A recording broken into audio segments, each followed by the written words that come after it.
Dogwood District Media Day featured the Chatham Cavaliers. Cavaliers showed up for the media, and they hope they show up on Friday nights this year. The Dogwood is not an easy district, as you'll hear them talk about. The coach, the players, they were all there right here. You're hearing it on the Sports Buffet podcast. Coach, first of all, can you introduce the players around you just so we all know who's talking here? Yeah, absolutely. To my right, we have Aaron Riley, a rising senior offensive and defensive lineman. Immediately to my left, we have Colin Sawyers, rising senior wide receiver, DB, linebacker. And then to our far end here, we have Dougie Cooper, rising junior, running back, linebacker. Coach, how about an opening statement, being back at Chatham and you're working with these guys for another year? I'm excited to be back at Chatham. It feels like coming home. It's funny with the timing with the Odyssey and everything. I kind of feel like the Odysseus of the Dogwood. I've bounced around. I've been to Chatham. I've been to Alta Vista. I've been to William Campbell. Now to get to come back home to Chatham, I'm excited. It's great being back. It's great seeing familiar faces. These guys were all really young the last time I was here, so they don't have any recollection of it, but it's been great to see former players, former coaches, all of that coming back. And then, I'll be honest, just excited for this group of kids. Stepping back in, what were some of the things you recognized immediately as areas you wanted to target this offseason? The biggest areas I wanted to target this offseason is just, going back in, getting our team sort of regrouped for the season. Strength-wise, we hit the weight room hard. I think, since I got hired in April, we haven't missed a week. Our kids have been, committed into getting in there. Our numbers in the weight room have been really good. Guys have been going up in their maxes, and that's been good. Just, getting stronger and then installing our offensive and defensive systems. For us, it all kind of revolves around creating excitement. I think one of the things I was remembered for my first time at Chatham, we had an air raid offense. We had a offense that attacked through the air. We had a 5,000-yard passer in Ethan Reynolds. So we want to do the same types of things offensively, but then also defensively, we want to create havoc. We want to create turnovers. I think our last year in 2019, we caused 31 takeaways, and 7 of those were on special teams. So, we're trying to instill that type of excitement, that type of fun when we're putting in our X's and O's. For the players, team-wise, what's the biggest thing you guys want to see this year outside of more wins? I'd say dedication. Really, I want guys who want to play and want to win. That's a big thing for me. Like you said, dedication and the will to win and keep winning. Not just getting 3 wins, we're gonna get more than that. Other than commitment, I guess just having more fun. Last season was brutal. It just was not fun at times. But this year, even with Coach Allen coming around, it's just we're having a lot more fun, basically. Players were coached. You look around at the top of the Dogwood from last year. It feels like there's a lot of overall kind of teams lost a lot at the top. Maybe look around and who are the teams you're looking forward most to playing this year? Maybe they got you last year, or maybe it's just a situation where you just enjoy playing against them. Y'all want me to start first, or y'all want to go first? I can go first. Tunstall. Tunstall beat us last year, and that's who I'm looking for. You would look for the county rivalry when he said Dogwood, but it's okay. Oh, I'm sorry. You said Dogwood. You see what the focus is. Dogwood, we'll say Dam River. We'll go with Dam River as the biggest one. What about Dan River? Rivals. Aaron, y'all want to add before I talk? Colin's pretty spot on with that. When you look at the top of the Dogwood District, I'm going to say this, the Dogwood District is a tough district. When you talk about single A and double A districts, you got a very, very tough district. You got Alta Vista, who's been to the state semifinals 2 of the last 3 years. They're always physical. Coach Deloach puts out a very physical team there.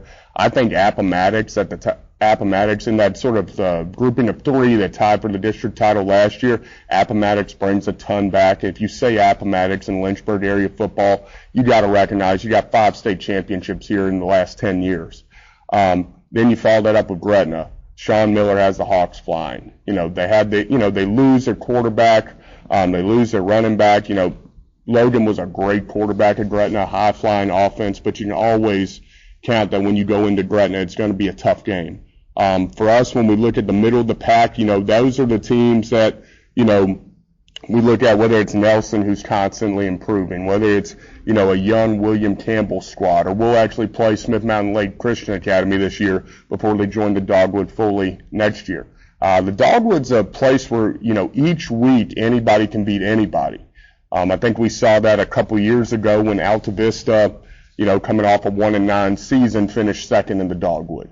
You cannot count anybody out. I think you have a great group of coaches, great group of players, top to bottom in the Dogwood. Now, if I'm being selfish, the ones I want to play, I'm excited to play just about everybody, for different reasons. I think your Dan River, your Gretna, those are county rivals. For Chatham, that's always a big deal to play your county rivals. I mean, we have Colin sitting here talking about Tunstall, so that's all 3 county teams right there. Those are big games for us. I think for me personally, I've alluded to the fact that I've been around everywhere. I've coached with Coach DeLoach at Alta Vista. I've coached with Coach Brogdon at William Campbell. I've coached with Coach Cox, who's now the offensive coordinator at Appomattox. So you got a lot of personal connections there, and you want to win every one. But I think you just have a tough district. You cannot, count any matchup out. Is there a group specifically from what you've seen maybe in the off season or heading out into practice that maybe is coming in the season underrated or could be, something, a good surprise for you guys? For me or for them, or Just how you want us to talk? For me as coach's perspective. Offensively, I think for us offensively, I'm excited. I think offensive line-wise, we return a lot back. Aaron's sort of the anchor there for our offensive line there. Last year, they were very young up front. I went back, broke down the film. We did a good job protecting the passer. They gave up 9 sacks the entire season, which I thought was really good, given the pressure and the defenses and the fact they had to start some freshmen at key spots. And then their commitment to the weight room this year. If you look at our guys, I think I did our 80% attendance list for July this month, and I think 4 out of 5 of our starting offensive linemen were there 80% of the time in the weight room. So they've committed, they've bought in. That's a big group. I'm an offensive line type guy, so I'm always going to say that. So I think they're a little bit underrated. Then as far as our skill guys go, I'll be honest, from my time at Chatham, I think it's a very good skill group. From going back to my previous time, 6-7 years ago, I think it's a very good, underrated group. We're going to have some youth. We have 3 seniors who've been, really dedicated coming out thus far. So we have some younger guys. I think Duddy Cooper's a guy who's you got to watch at running back. I think Colin Sawyers is going to be a guy you got to watch at slot receiver. And then we have some other guys who I think will surprise you, along with a young quarterback. Aaron, so you mentioned that you're going to be the anchor for the offensive line, but you're also playing on the other side of the ball. How do you plan to carry that responsibility, heading into the season? I mean, I've been playing both sides of the ball for now 3 years, so I've been used to it. I know what it's like. I know what I have to do. And I think the big thing for me is showing the younger guys what to do. It's not, Coach, I'm tired, I got to come out. No, I got to push. You got to push yourself to be better for them and for the team, for sure. Coach, can you talk about coming back here a second time and how your other stops, like William Campbell working with Coach Deloach out, how that has changed you as a coach? Maybe anything that you look back and go, I feel like I'm a better coach now in these areas because of what I've been through. Oh, I think absolutely. I think the past 6 years that I've spent away from Chatham High School has actually helped me to grow as a coach. If you remember, when I got hired at Chatham High School back in 2016, I think I was the youngest coach in the state of Virginia. I was 24. I was just coming into my own there, and I really thought in those 4 years there we were able to build, and I was able to get, my feet underneath of me as a head football coach for the first time. I'll allude to the guys that, where I've grown. I worked with Andy Cox as my head football coach here for 3 seasons, and, Coach Cox is phenomenal when it comes to breaking down X's and O's. I'd argue that he's probably offensively the best X's and O's guy I've ever been around.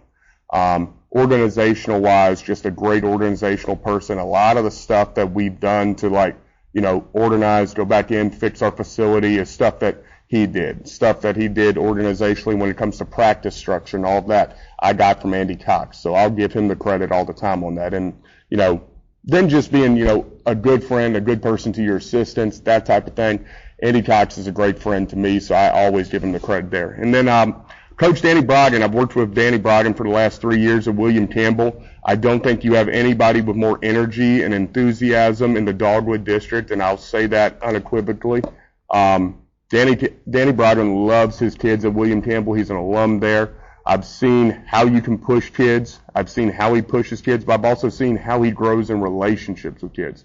So for me, I became a better coach with Danny. Not only a better coach by being around Danny, but I also give Danny the credit this. He taught me to be a better father. He taught me to be a better teacher. He taught me to be a better guy around these young men. So for me, both of those two guys, I lean on them as being mentors and sort of picking up lessons from them as we come back into Chatham. I'm curious with the championships getting moved to Salem and then, with the schedule change too, what's your thoughts on that?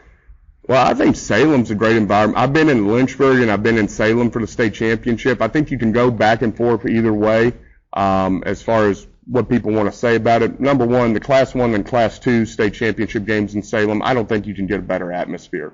I got the opportunity to go down and watch Appomattox play one of their 5 state championships. I got to go watch them in. And that was awesome. That was fun. It's a nice packed little environment. I mean, Salem's the championship city after all. As far as your 3 and your 4A teams, I think there's some gripes from people in the eastern half of the state, about, having to move and having to travel to Salem. But I think when you have a state championship, your people are going to travel. I think we had a state championship caliber girls basketball team last year that I think if they had gone out west and played at like Union High School or something like that we would have followed. So I think your fans are going to follow no matter where you put it. So I like putting it in the little tight stadiums, and Salem's a great environment. For the players, you had alluded that maybe last year wasn't as fun, but you guys are trying to, as I just mentioned, this year you guys want to be tougher. You want to, just keep pushing yourself to be better this year. Can you talk about the work you've been doing this offseason to be tougher, to be stronger, so you have better results this year? All right. Let's see. Well, first of all, we spent a lot of time in the weight room this off season, and we've spent quite a bit of time on the field, just going over repetition, getting better. Mainly, we have a lot of young guys, and that's really what it boils down to. And the weight room has helped us more than anything. I think that we have seen way better strength-wise than we were maybe in the past, and even just since when we started in the fall, we've just gotten a lot better. And I think that's going to help us in the long run. I feel like consistency, like how we said, how we going in the weight room, we just got to stay consistent, compete. Always great to hear from the Chatham Cavaliers. Hopefully the Cavaliers will have a good season, a season to their liking, as they have unfinished business, as you heard from their media day appearance. Hopefully we'll catch up with the Cavaliers throughout the year. On the Sports Buffet podcast with Bob Alvis.